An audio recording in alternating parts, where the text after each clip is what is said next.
Nandito na tayo sa Mecum Auto Auction sa Kissimmee, Florida. Ito ang Super Bowl ko. Sobrang saya ko ngayon. Wala akong ibebenta ngayon. Hindi ko na uulitin ang magbenta dito. Nandito ako para bumili. Maaga akong pumunta dito sa unang araw bago magbukas para makita agad ang mga kotse na walang reserve.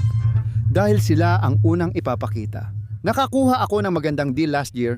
Gusto ko ulit gawin ngayon. Pero matindi ang trapiko sa Orlando. Laging may aksidente. Alas 10:01 na. Nagsimula na ang auction ng alas 10. Naiinis ako pero papasok na tayo sa auction. Tingnan natin anong deal ang makukuha sa Mecum Auto Auction. Unang araw ngayon, sasamahan mo ako. Ako si Craig ng Flying Wheels. Tara!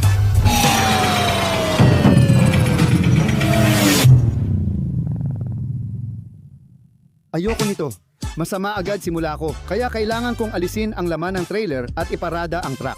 Ayaw nila na magkasama ang truck at trailer, nakakainis. Kahit maaga akong umalis, nahuli pa rin ako dahil inihatid ko pa ang mga anak ko sa paaralan. Kaya hindi ko talaga kayang dumating ng mas maaga. Gusto ko talagang mauna dito para makita yung unang dumaan na sasakyan. Hindi na yata mangyayari yon. Ilipat na natin ang truck at pumasok sa auction, opisyal na tayong nandito. Tingnan natin kung aabot tayo sa unang sasakyan. Kung nakapunta ka na sa Mecum Auction, may registration info ka na. Papasok ako bilang bidder kaya kukuha ako ng badge. Ikaw naman bilang manonood.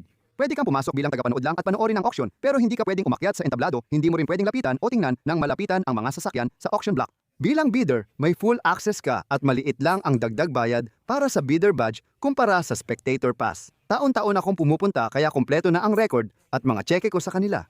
Meron akong limit na $1,400,000. Pwede akong gumastos hanggang $250,000 na hindi ko naman gagawin. Pero pwede ko. Kaya may full access ako sa lahat. Ibig sabihin, pati ikaw, meron din. Ipakikita namin sa iyo ang nangyayari rito. Paano ito gumagana? At ano ang dapat bantayan? Siyempre, may kasiyahan din tulad ng Yamaha Banshee sa likod ng dilaw na Beetle. Tara, pasok tayo sa auction. Magsisimula na agad tayo. Oo, naka-man-purse ako. Madalas akong tuksuhin dahil dito. Nandito lahat ng gamit ko. Kamera, tubig, susi, at iba pa. Kaya hayaan nyo na ako. Sobra na ang tukso na natanggap ko. Tawag ng mga kaibigan kong Latino dito ay kamineta. Pero man-purse talaga to. Siguro kailangan ko na talagang aminin. May nabenta na agad. Nasa ika-32 kotse na sila. May nabenta lang ng $32,000. Volkswagen coffee table yon. Hindi pa sila sa kotse, nasa art pa sila. Kaya makikita natin ang mga unang kotse na ipapakita. Isang 442 BMW X1. Karamihan dito walang reserve. Pero duda ako kasi sasabihin naman nila kung no reserve talaga. Kaya art at golf cart pa rin ginagawa nila, sunod ang mga laruan. Makikita mo rin ang no reserve sa Beetle na ito. Ang no reserve ay nangangahulugang walang reserve. Kaya ang unang ilang kotse ay dadaan ng walang reserve. Ibig sabihin kung sino ang pinakamataas na bidder sa kanya na iyon. At sa totoo lang, kung maaga kang makarating dito, makakakuha ka ng magagandang deal. Tingnan mo itong golden. Gusto ko ito. Hindi ko naman talaga gusto, pero gusto ko siya. Chevy Bel Air na may 6 na pasahero. Golf cart. Nakakagaan ng loob. Habang hinihintay ang unang kotse, silipin natin ang mga dumadaan ngayong umaga. Sa walang reserve, isang 1,900 at 74 Pontiac Grand Am Gran Turismo ang binibenta ng walang reserve. Ilan na ang mileage nito? 28,000 milya na Pontiac Grand Am. Posibleng lola ang may-ari. Malinis ang loob at buo ang dashboard. Nakakatuwa. Ilang beses na rin akong nabighani dito. Heto ang 2003 AM General Hummer H1. Ito ang military na bersyon. Maalog ang biyahe nila at mukhang walang gaanong nangyayari dito. Pero binebenta ito na walang minimum bid. Alam mo ba, nung 16 o 17 ako, sinama ako ng tatay ko sa ganito pauwi. Nagbayad ako ng $22,000 para sa convertible na may 350. Hindi ito Trans Am. Dilaw na may itim na bubong. Inayos namin ito ng tatay ko. Pinapinturahan ng puti at nilagyan ko ng asul na guhit. Nagkaroon ako ng 69 Ford Mustang Trans Am clone noong 17 anyos ako. Para sa akin at ibang lalaki, astig iyon. Pero hindi nagustuhan ng mga babae dahil sa lakas at gaspang ng takbo. 73 Ford Mustang. Alam ko yun kasi patayo ang indicator lights, hindi pahiga. Fastback siya, pero hindi tulad ng Mach 1 351 na may ram air hood. Ram air, ibig sabihin nito, may mga vents na nagbubukas para pumasok ang hangin sa hood. Parang mas malaki ang ulo niyan kaysa sa 351, di ba? 351, 420 horsepower.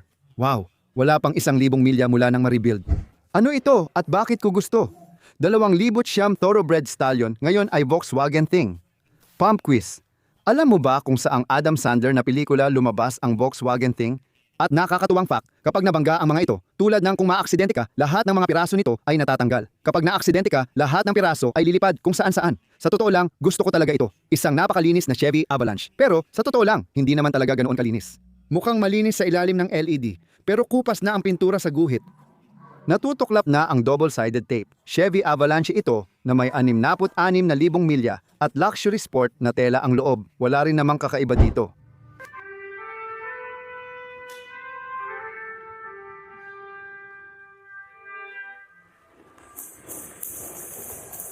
Simula na ang auction, pasok tayo at tingnan kung magkano mabebenta ang golf cart na walang minimum bid.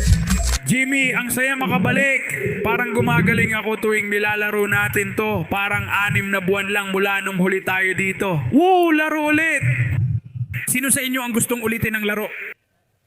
Oh, ayos. Ulitin natin to ng 12 beses pa tuwing umaga. Kaya bumalik kayo bukas ng umaga, lalaruin ulit natin to.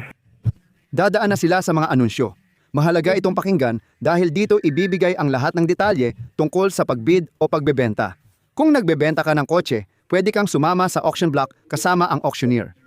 Ngayon, kung ang kotse mo ay nasa pila na, pumunta ka doon at maghintay at lalapitan ka ng mga auctioneer. Kapag dumaan na ang kotse mo, isasama ka nila sa kotse. Kung alam mong gusto mong magbid sa isang kotse, tanungin mo lang ang isa sa mga tao doon para alam nila kung magkano ang gusto mong gastusin sa kotse.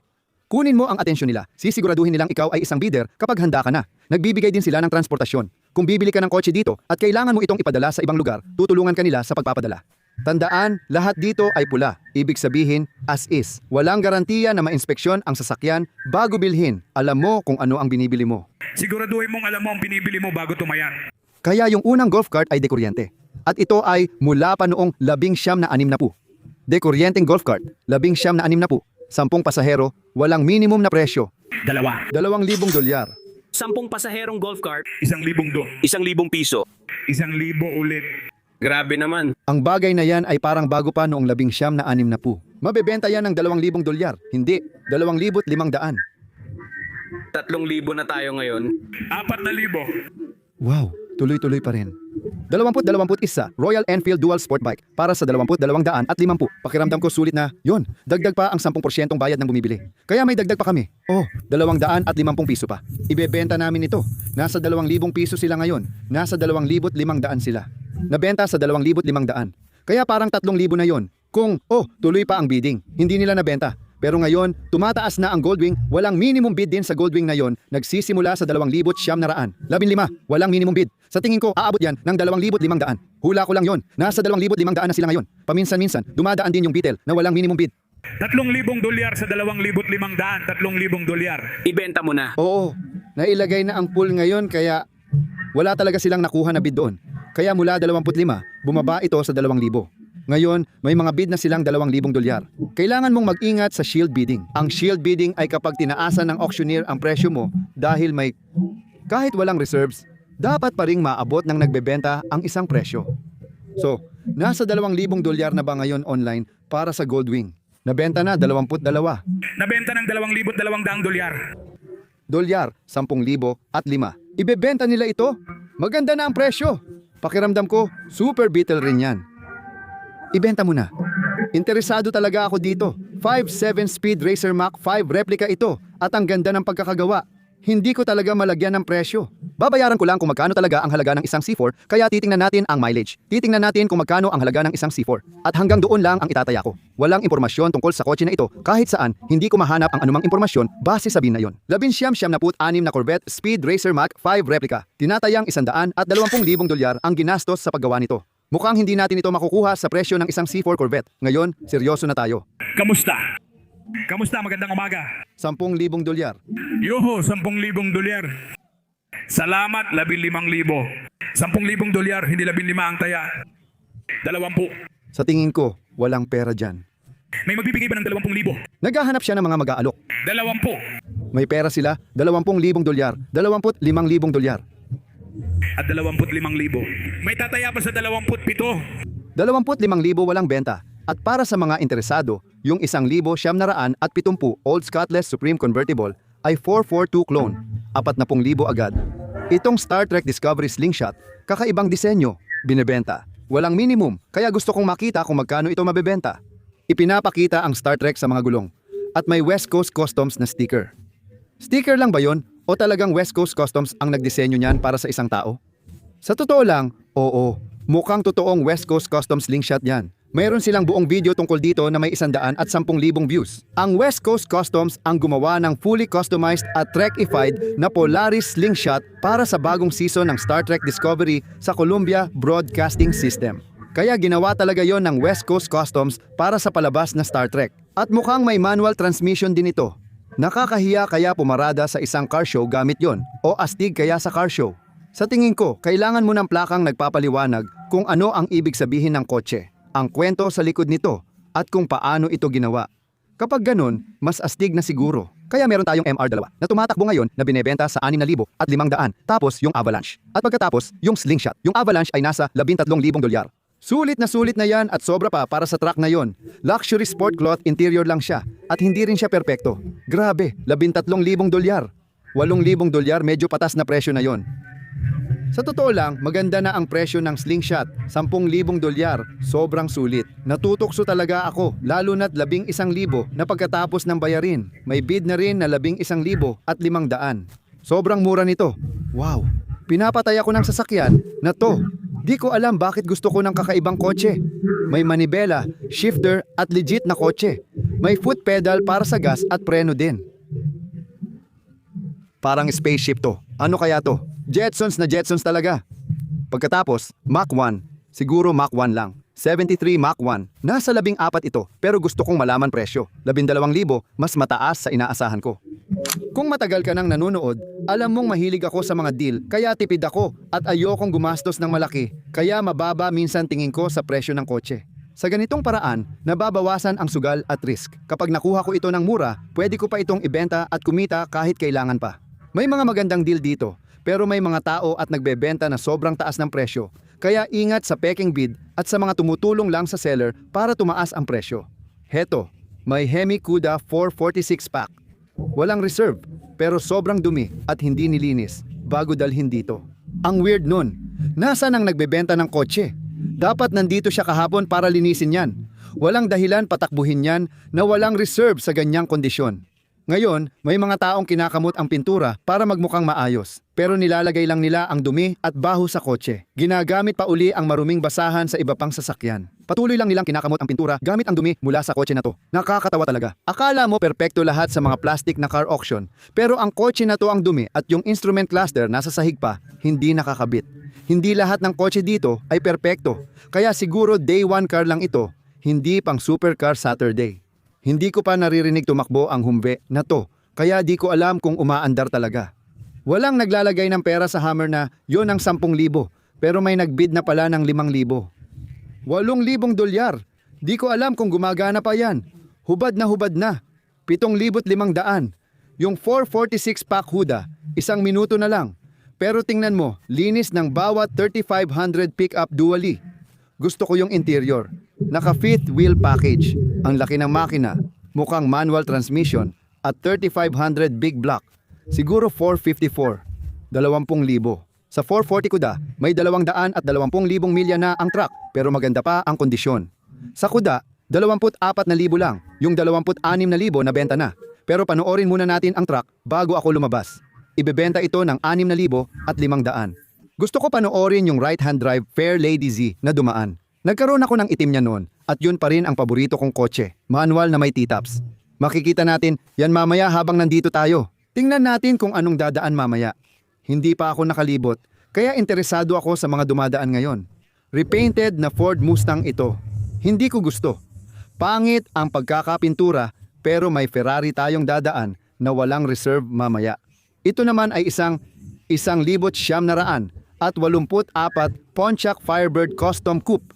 Kaya front engine ito. Ang Ferrari na ito, mid-engine, kaya dapat nasa likod ang makina. Kaya ito ay isang Firebird na may rear seats, automatic, na ginawang mukhang Ferrari Testarossa. Kaya mas pinili ng mga tao noon na gawin ito sa Fieros kasi rear engine ang Fiero, kaya mas may sense. Ito, F-body lang na may Ferrari kit. Ang Mustang na ito ay 1,974 Ford Mustang Gran Turismo Automatic na may seat covers at pangit ang pintura. Napalitan na ang top, maayos pa pero taillights ay mula 76 pataas. Wala ring Mustang badge, parang pinagtagpi-tagpi para sa auction. Ang gulong ay para sa 6-cylinder ng mas bagong Mustang. Di akma sa generation na ito. Mali ang taillights, pangit pintura, may seat covers, at automatic pa. Mas gusto ko sana kung itim, pero gusto ko pa rin. Brembo brakes, trim turbo. Oo, turbo coupe na may T-tops ito. Ang astig ng kotse na to, gusto ko talaga para sa sarili ko. Dapat tumigil na ako sa pagiging kolektor at magsimulang magbenta. Manual transmission, twin turbo, right-hand drive, fair lady ito. Halatang nirepaint na, makikita mo sa rubber strip. Hindi sana pula, itim sana. At mukhang maayos naman ang rubber strip weather stripper, kaya okay din ang pintura. Nakita kong may BMW na naibenta ng $5,000. Heto naman, 77 Jetwear XK convertible na 6,000 ang presyo pero hindi ganoon kalinis. Kaya may mga kotse dito na mababa sa $10,000 kung gusto mo ng abot kayang collector car. $15,000. Mas mataas pa sana ang halaga nito kung hindi Japanese domestic market. Kung left-hand drive sana, mas mahal pa. 15 pero hindi nila naibenta. Gusto ko talagang magpahinga muna sa loob at ipakita sa inyo kung ano pa ang nandito. Sa unang araw, karamihan ay abot kaya at matinong kotse tulad ng Mini Cooper at Ford Ranger. Pero may napansin akong kakaibang bagay na mahirap ipaliwanag. Pangarap ko ang kotse na ito at itatago ko habang buhay. Iyan ay Volkswagen Karoto VR6. Nung high school, isa ito sa mga pinakaastig na kotse, kasama ang Eagle Talon turbocharged stratified injection ko. Ibinebenta ito ng walang minimum na presyo at gusto ko talaga. SLC, 2-tuldok 8-liter VR6 ito na may 5-speed manual.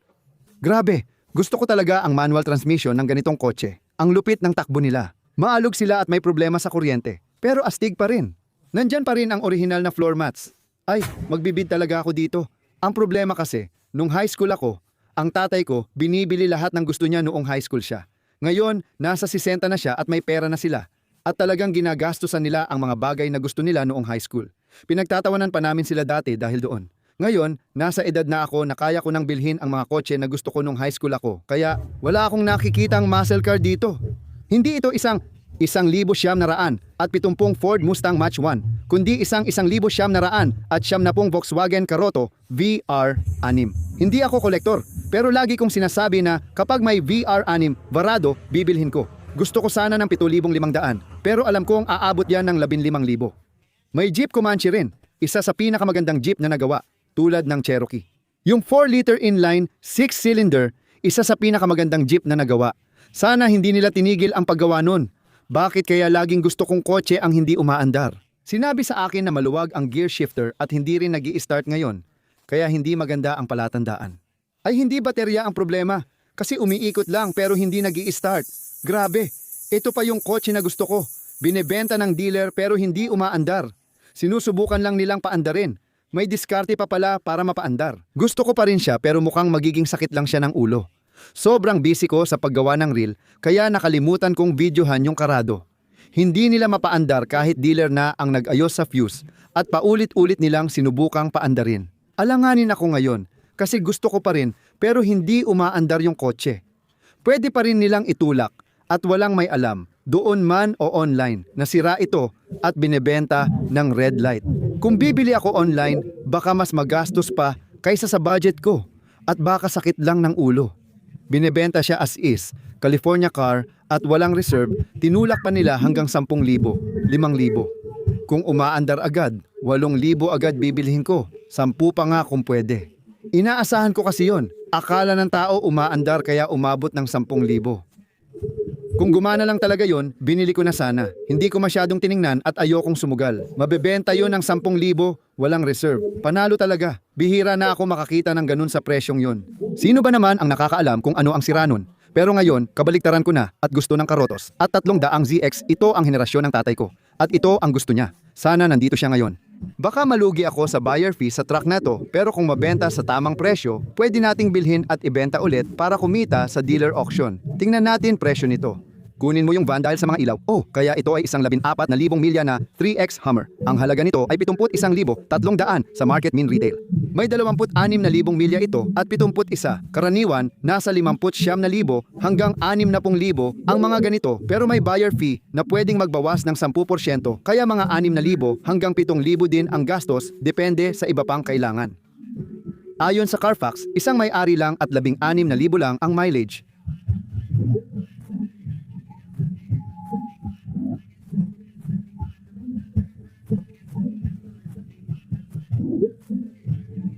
$120,000 ang kotse na yan noong nakaraang taon pare. Yung kotse na yan ay may $120,000 na manufacturer's suggested retail price noong 2025. Kaya 2,600 milya ang nakalipas. $120,000 pa ito.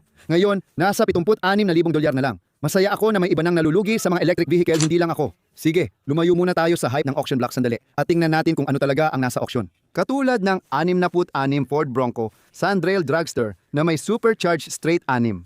Ang lupit ng makina, grabe ang torque sa 3-speed manual. Tignan mo ang mga gulong. May lumang T-Bird din, tulad nung kay Papa Al. May Dodge Coronet din tayo. Yan ba yon? Oo, Hemi Coronet. 1969 Super B, oo. Minsan alam ko rin ang mga kotse ko. Challenger Road Truck yan, kaya halos magkapareho yung tatlo, pero hindi sila pareho. Yan ang Challenger Road Truck Super B at Coronet Road Truck, pero halos pareho lang itsura nila. Uy, Ford Gran Turismo $250,000 na kotse yan. Pero sa tingin ko, bumababa na ng kaunti ang presyo ng mga ito. Baka nasa $450,000 na lang ngayon. Nakakatawang kwento, nung nasa Dallas ako. Sa Mecum ilang buwan na ang nakalipas, kinunan ko ng video ang isang testerosa na binili ng lalaking may 300,000 Instagram followers na sumusubaybay din sa atin sa YouTube. Sa kanya pa rin ito, pero di pa tumatakbo. Inaayos pa sa Ferrari dealer. Sa San Antonio, kapag gumana na, ipapadala niya sa Emirates. Galing Emirates, dinadala niya sa Qatar ang mga high-end na kotse na ine-export niya. May maliit na karera rin doon, ipapadala niya kung mabibili. Ibang mundo at pera doon, pinapalipad pa ang mga kotse sa eroplano, hindi lang basta kotse, para lang ipakita. ZO67. Mano-mano ba ang transmission nito? Automatiko ito. Ito na ang huling Corvette na manual, kaya mas in demand na ngayon. Akala ko bihira ito, pero lagi ko silang nakikita sa bawat auction, at madalas marami pa. Kaya talagang bihira ba sila? Palagay ko, 4 na litro ang V8 nito, kahit Ford ito. Parang si Carroll Shelby, Ford talaga siya. Lahat ito ay General Motors na mga pyesa, kaya General Motors na mga knob, General Motors na radyo, General Motors na cluster, General Motors na indicator. At nariyan ang mga General Motors na baton, pero may kasama itong 4 na litrong 32 balbula na V8. Hindi ba Ford na makina yon? Hindi ako sigurado. Kayo na ang magsabi. 19 na Ford Shelby Series 1. At pagkatapos, grabe, ano yung nasa likod nito? Isang Gran Turismo 350, $340,000. Inaasahan nilang makuha ito. At heto na naman, isa pang Z06 na automatic. Alam ko na may mga tao na magsasabi na mas mabilis ang automatic. Oo, totoo yon. Pero bilang isang driver, pakiramdam ko mas may kontrol ako sa manual transmission. Hindi lang dahil may paddle shifters, pero mas masaya talagang magmaneho. Kaya siguro yun lang ang dahilan kung bakit gustong-gusto kong magmaneho ng manual transmission na sasakyan. Ngayon, punta tayo sa mas masayang bagay. Bago pa ang CRF50s, may Z50s, all-terrain cycle mini bike. Tingnan mo, legit mini bike talaga. May CT, 90s, Trail 90s, at mas maganda pa, Mini Trail 50, All-Terrain Cycle 70. Ito ang una kong nakuha. Siguro 4 na taong gulang ako nang bilhan ako ng tatay ko niyan. Grabe, yung goma sa ilalim ng araw, naalala ko pagkabata ko. Binilhan din niya ang nanay ko ng All-Terrain Cycle 250. Hindi, ito ay 250R, 2-stroke, kaya parang 84. Kasi ang mga bagong 250R may fairings na, 81. Ano nga ba? 84. Mas luma itong 250R, 2-stroke pa rin. Yung mga mas bago, mas astig na ang itsura. Ito, parang karaniwang all-terrain cycle 250 lang. At pagkatapos, yung Holy Grail, 90s Banshees, yung mga kulay noon. Wala nang gumagawa ng ganitong itsura ngayon. Bakit naging boring? Puro puti, itim, at gray na lang ang sasakyan mula 2000s pataas. Panalo talaga ang 80s at 90s. May dilaw, purple, turquoise, at orange. 2-stroke, 350, twin cylinder. Sa tingin ko, tama. 2 spark plug. Oh, twin cylinder nga. Ayan na. Meron tayong purple, puti, off-gray, at pink.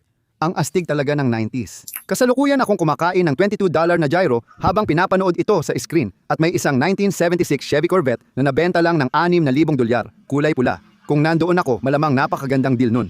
Hindi ko inakala na ganito kainit sa Central Florida tuwing Enero. Sobrang init dito kaya nagpapalit ako ng t-shirt at medyas. Tingnan mo, nag-yoga ako dito. Nagpapalit ng medyas gamit isang paa. Di sumasayad sa lupa. Baka sumisigaw ako kasi may Metallica radio at suot ko meta glasses ko. Balik na tayo sa auction ngayon. Gustong-gusto ko talaga salamin ko. Hey Meta, i-pause ang music. Naisip kong palitan pangalan ng salamin, tipong sexy. Hey sexy! Yung kapatid kong si Adam, parang best friend niya si John Cena kapag nag-uusap sila. Tingnan mo, Ito ang dahilan ng mga Montana plaka. Napahamak si Whistle Diesel dyan. Siguradong maghihigpit na ang mga estado para gawing halimbawa siya sa pag-iwas sa sales tax gamit ang Montana loophole. Gaano ba kayaman ang taong to na naiiwan ang Lamborghini niya? Bukas ang bubong, gamit sa loob sa maduming paradahan? Parang wala siyang pakialam kahit magkaalikabok ang kotse. Nag-aalala ba siya? Naiinggit ako. Hindi sa kotse kundi sa pagiging walang pakialam niya. Ang ganda ng kotse na yon. Balik tayo pagkatapos ng lunch. Ikwento ko lang, yung Mecum auction, 12 araw, parang 2 linggo at daan-daan o libu-libong kotse. Di ko alam eksakto.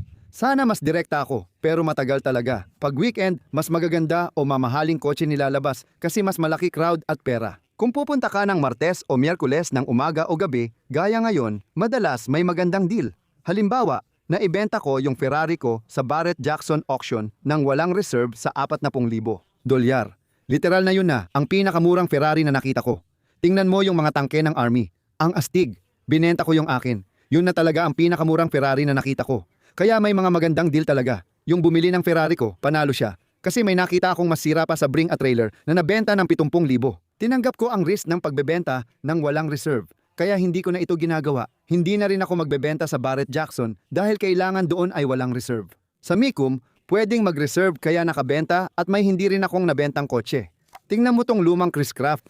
Ang gandang bangka. May gas pedal ba yan? Wow! Ang astig nun! Isipin mo, nasa likod lang ng tenga mo. Ito yung mga upuan ng pasahero. Kapag nakaupo ka dito, ramdam mo yung init, ang lupit. Left-hand drive pa, nandyan ang shifter at gas pedal. Ngayon, ito na yung sold lot o after sale lot, kaya lahat ng kotse dito pumupunta. Para itong sementeryo ng mga kotse na nabenta o di nabenta, dito sila nagtatambay. Lahat ng kotse dito dumaan na sa auction. Karamihan, nakita mo na sa auction block. At nagbebenta sila ng kung ano-ano. Gaya ng sabi ko, bangka, tangke ng Army. Uy, sasabihin ko na ngayon, itong mga Dodge Neon Street and Racing Technology 4, magiging sobrang mahal ang halaga niyan balang araw. Papunta na nga sila doon. Kaya sinabi ko sa'yo kanina na nung high school ako, gusto ko yung mga kotse ng 90s. Yung mga bata naman na high school nung 2000s, gugustuhin nila itong Neon. Hindi siya ganun kaastig, pero yung Street and Racing Technology 4, 2.4 na litro na turbocharger. Pwede mo siyang makuha na manual transmission, pwede rin na may bucket seats. Ayan, manual transmission, bucket seats, turbo 4-cylinder. Para sa akin, lampas na ito sa henerasyon ko. Hindi na siya ganun kaastig para sa akin, pero astig pa rin. At mas astig pa dyan, kung makakita ka ng PT Cruiser. Pareho ang makina at turbo. Halos magkapareho ang interior, pero station wagon ang PT Cruiser. Astig para sa akin. Mga nakakaalam, Gran Turismo ba yung turbo PT Cruiser o iba? Sa tingin ko, hindi siya street and racing technology, pero kung turbo ang PT Cruiser, parang street and racing technology. 4 din. May convertible na street and racing technology. 4 din. Tingnan mo, 2,004 na Toyota Tacoma 5. Balik tayo sa auction. Tingnan natin kung ano ang dumadaan. Pero tingnan mo ito. 13,000 milya lang na Oldsmobile. Sobrang linis. Cadillac Coupe. Anong tawag nila dito? Cadillac Loops? Hindi ito Eldorado, di ba? Ano bang tawag sa mga maliliit na Cadillac na ganito? Ah, Eldorado Touring pala. Sige, walang reserve. Panoorin natin itong Corvette, itong C4 dumaan ng walang reserve. Cadillac, puro kotse ng matatanda. Uy, heto, lumang Datsun Z, lumang 300 at 2 Mustang 67. Siguro ito, 66 ito. Oh, 66 Audi. Hindi Mercedes. Bakit ko gusto to? Mahilig ako sa kakaiba. Astig, kung sa New Hampshire ako, pwede ko iparada kahit saan. Sa Florida, hindi pwede. Wow, amoy sigarilyo. Wow, ang astig nitong Siam na put 2 Renegade. Talagang maganda. So, may mga body kit pala talaga to at sa ilang modelo lang nilalagay. Kita mo yung fender flares? Hindi ko gusto kasi tuloy-tuloy sila papunta sa side steps at balik sa likod na fender flares. Malalaman mong hindi ito jeep ng 80s ng henerasyong to dahil noon, ganito lang ito. Sa palagay ko, noong 73 o 74 nagbago sila papuntang full roll bar. Kaya magandang ipakita pa to. Pag binuksan ko ang pinto, makikita ang rear bench seats. Kapitan, may rear captain's chairs tayong may armrests. Tapos meron tayong third row seat na medyo maliit ang legroom. Pero ang astig sa mga captain's chairs na to ay may footrest sila dito na pwede mong galawin. Tapos meron pa tayong jump seats. Kaya kung i-unsnap ko dito, magfo-fold down din yung jump seats. Tapos meron tayong telebisyon at mga wood grain paneled cabinets at lahat, ang ganda talaga nito. May privacy shade ka rin na pwedeng itaas. Kaya sa unang araw, maraming bakanting upuan. Kaya dito ako pumupunta sa unang araw. Makatarungan ang presyo at di matao kaya madaling makita ang mga produkto at pangyayari. Napapansin ka agad ng auctioneer dahil kakaunti ang bidder, lalo na tuwing Sabado o Linggo. Puno lahat ng upuan dito. Tignan natin kung anong meron para sa motorsiklo, kadalasan astig ang gamit nila. Kagabi, bumili ako ng Honda Grom dito. Parang bago, wala pang tinatakbo. At kalahati ng presyo ng bagong Honda Grom dahil walang reserve. Minsan nakakakuha ka ng magandang deal, gaya ng mga lumang 2-stroke noong 80 datya. Pinakamagandang hanapan ng mint condition ay mga ganitong auction. Heto, isang lumang 1,900 at 88 Ducati na parang modelong dekada 80. Yung BMW G310R astig, pero 310 cylinder lang kaya di masyadong malakas. May all-terrain cycle mini bike at maraming Harley, road glides, heritages, aerials, Birmingham Small Arms Triumph. Lahat ba yon English bikes? English bike ba ang aerial? May Triumphs at Yamahas. Nasabi ko na yung all-terrain Cycle S, pero di pa ako nakakakita ng marami dito. Heto, 1,980 Honda CR 125. Astig yan. Dito, isa pang CRR siguro 2-stroke. 482 stroke ba ito? Alam ko gumawa sila ng CR. 500 ito ba yung nauna? Kailangan ko nang bumalik sa auction. May 2020 Model X na nabenta ng 36,000 at 5. At ngayon, itong 2020 Jeep Wrangler ay dumadaan sa halagang 20,000. Kaya siguro kaunti lang ang tumataya ngayon. Kailangan na nating pumunta at maglagay ng bid. Sabi ko na sa'yo, binebenta nila halos lahat ng klase ng bagay dito. Ito, ang 2024 Yamaha Shoreline. 26 talampakan, ang haba at sobrang mura. Wala akong alam sa bangkang yan dahil di ko tiningnan. Kaya dapat maaga kang pumunta para makita mo. Tingin ko, mga 80,000 ang halaga niyan. 22 talampakan. Ay, nakasulat dito. 26 na talampakang boat trailer. Kasama pala ang 26 na talampakang boat trailer. Grabe, tapos na ang araw. 1:30 pa lang pero tapos na agad ang auction. Wow, ilang kotse kaya pinaandar nila ngayon? Aral na ito, mabilis lang ang unang araw. 1:00 pa lang, pero may mga auction hanggang 8:00 ng gabi. Sa mga weekend, kaya parang kalahating araw lang ang 1:00. Tingnan natin kung ano ang tatakbo bukas. Kasi nandito kami ng maaga at masigla para sa bagong video bukas. Mayroon tayong Pontiac Chief, tama ba ang tawag doon? BMW Z, 36,000 milya, C5 Corvette. Nandito ako bukas, kita-kits tayo. Nagkaroon na ako ng ganitong Biero limousine na may 14,000 milya. Ako mismo ang dati nitong may-ari at hindi ko pa nga ito maipamigay noon dahil processional limo ito. Bench type ito, kasya 9 na tao. Sobrang saya namin dito ng pamilya ko, pero gaya dati, sa Florida, walang espasyo. Sport utility truck Humvee, isa pang C4 Corvette, 88 puting Corvette Z4 o PT Cruiser. Turbo ba? Hindi turbo. 5,000 milya, 5,000 milya na PT Cruiser na manual transmission. Kaya nga, gaya ng sinabi ko kanina, manual transmission, 2 tuldok 4 liter na 4-cylinder. Suede at leather na kombinasyon ng bucket seats. Mukhang kapareho talaga ng Neon Street and Racing Technology. 4 sa loob. Turbo ba ito o hindi? Hindi nakalagay na turbo, pero makikita mong halos pareho ang interior. Oo, hindi ito turbo. Ang linis ng Z3, yung Wrangler, dadaan bukas. May mga Jaguar din tayo. Escalade, Wrangler, at lumang F100 at 50 na walang reserve. Bago matapos ang araw, tingnan natin ang mga inaalok sa auction. Yung magaganda ay nasa tent 1. Meron tayong, bagong restore na lumang Bronco. Challenger Trans Am. Ang Trans Am ba ay nangangahulugang Time Attack, Track Attack o Trans Am? Kayo na ang magsabi. Ang ganda ng Bronco na yan. Nandito talaga ako para bumili ng Bronco para sa sarili ko. Sana hindi ko gusto ng luma. Gusto ko ng bagong luma. Gusto ko makahanap ng bagong Bronco na mukhang luma. Yun ang goal ko ngayong linggo. Habang nandito tayo, may mga Ferrari rin dito. Isang buong seksyon ng Ferrari. 308 Gran Turismo Veloce. 512. Mas maganda pa yan kaysa sa sinabi ko kanina. Lincoln Continental na may executive doors na ngayon. Kasya ito sa garahe ko, kasama sa dream list ko. Anong palabas ang may ganitong kotse? Dati ko na tong tinanong at marami ang sumagot. Miami Vice Car. Yung Testarossa, Miami Vice Car din. Hindi ito Testarossa pero tingin ko may puting Testarossa siya. Ito ba ay 512? Oo, 512 ito. Manual ba ito na may gated shifter? Gated manual? Ang daming kotse at pera.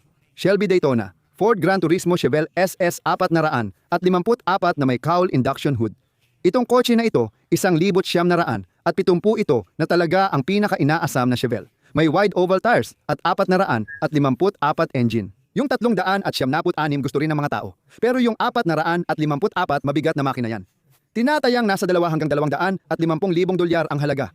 Tinatawag nilang cowl hood yung ganito. Cowl induction hood. Pero yan talaga yung totoong cowl induction hood. Bumubukas yan pag inapakan mo ang gas. Bumubukas at humihigop ng hangin. Kaya, gaya ng nakikita mo, car show din ito. Sa tingin ko, nabanggit ko na ito kanina.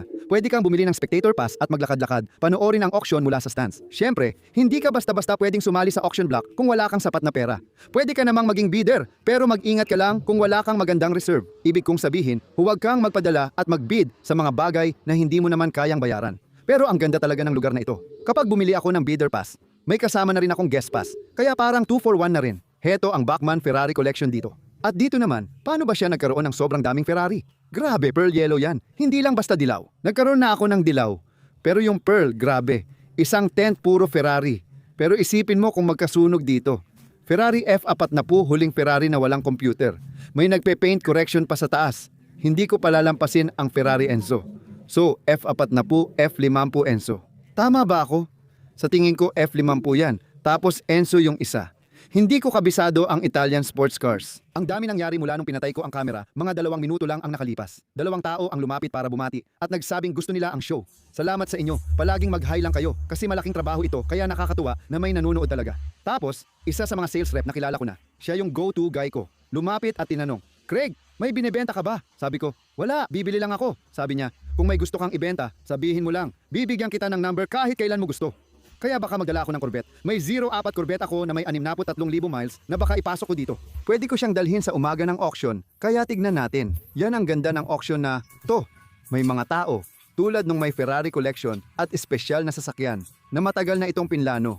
Ine-endorso nila yung mga sasakyan. Ine-endorso nila lahat ng kotse na yun. Kaya yung mga tao nandoon para bilhin yung partikular na kotse na yun. Pero yung mga binebenta ko, tulad ng 04 Corvette ko na may 63,000 miles, magandang kotse yon para kahit sino dito, siguradong bababa sa 15,000.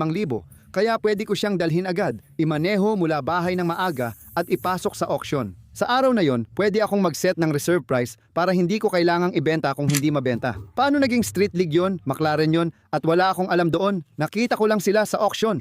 Umaangat ba ang windshield niyan? Wala talaga akong alam kung paano gumagana ang kotse na yan. 2021 McLaren Elva Roadster, 4 na litrong twin turbo, 800 at 4 na horsepower. 149 lang ang ginawa. Ito, may 800 at 50 milya na ang tinakbo. Grabe, 100 at 49 lang ang ginawa nila at 2 doon ay nasa iisang bubong lang. Gaano kaya kabaliw yon? Gusto kong malaman. May retractable windshield ba o nagmamaneho ka lang na may salamin? Magkano ang mga ito? Wala akong ideya, hindi nagbibigay ng tinatayang halaga. Pero base sa ilaw at guhit, iyan ay 1,970. Gran Turismo Omologato, The Judge. Kitang-kita sa guhit na, yan talaga ang The Judge. Kadalasan, nasa mga clone lang ito dahil sobrang bihira at kakaunti lang ang nakaligtas. Ito ang sister car ng Chevelle SS. Isa ito sa 3,635 na ginawa at 500 at 12 na lang ang natitira. Sige, paminsan-minsan tama rin naman ang sinasabi ko. Orbit Orange, ang astig ng kotse na yan. Tinatayang halaga ay 100 hanggang 120,000 dolyar. Makikita mo dito ang Dodge Test Track, kaya pwede kang mag-test drive ng Dodge Challengers, Hellcats at Chargers. Sige, mukhang nakuha mo na ang ideya sa mga tent na ito at marami pa roon at doon na puno ng mga kotse para sa auction ngayong linggo hanggang susunod na linggo. Sapat na siguro yon para sa part 1, may introduction at overview ka na. Maraming kotse dito na titingnan, kaya gagawin ko ito sa 2 o 3 bahagi. Gusto kong bumili ng Bronco, pero tumingin din ako ng Scout. Sana hindi ko magustuhan ang Scout kasi mahal at hindi maganda ang takbo. Gusto ko ng bagong Bronco at baka ibenta ko na ang Corvette ko. Hahanapin natin ang pinakamurang kotse sa Micum. May nakita akong nasa 5,000. Doon sa 5,000 dolyar na marka, bibili kami para ibenta ulit kaya kailangan naming makahanap ng murang kotse na pwedeng bilhin at ibenta. Abangan nyo yan sa susunod na video. Salamat sa panonood. Salamat sa pagsuporta sa channel ko. Salamat sa palaging pagsama sa akin kahit mag-isa lang ako. Ako nga pala si Craig mula sa Flying Wheels.